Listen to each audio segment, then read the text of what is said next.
বন্ধুরা, আমরা যখন কলাম কাস্টিং করি, কলামটা আমরা দুই ভাগে কিন্তু কাস্টিং করে থাকি। একটা হচ্ছে কাঠের শাটারিং করে, কাঠের ফ্রেম তৈরি করে, আরেকটা আমরা স্টিল ফ্রেম করে কিন্তু এই কলামটা কাস্টিং করে থাকি।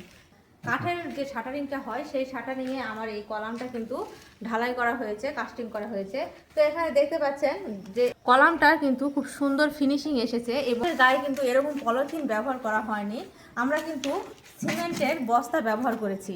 এই যে এরকম সিমেন্টের বস্তা কিন্তু আমরা কাঠের গায়ে কিন্তু আমরা ব্যবহার করেছি, যার কারণে কিন্তু এর স্ট্রাকচারটাও কিন্তু খুব সুন্দর এসেছে এবং অনেক সুন্দর কিন্তু ফিনিশিং হয়েছে। কলমের গায়ে কিন্তু একটা রাফ সারফেস তৈরি হয়েছে, এটা প্লাস্টারের জন্য কিন্তু খুবই ভালো।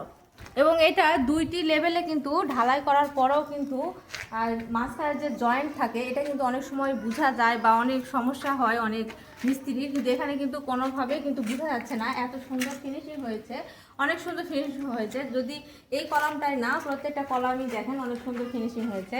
এই কলাম, তারপর আপনি দেখতে পারেন যে এই পাশের যে কলাম, এটা দেখে কিন্তু বোঝার উপায় নাই যে আমার এই কলামটা দুই ভাগে মানে দুইবার কিন্তু কাস্টিং হয়েছে, মানে হাফ হাফ করে কাস্টিং হয়েছে, এটা কিন্তু বোঝার উপায় নাই।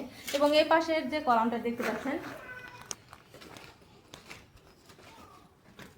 এই কলমটাতেও কিন্তু দেখে একদমই বোঝার উপায় নাই যে এই কলমটা আমার দুইবার কাস্টিং করা হয়েছে হাফ হাফ করে।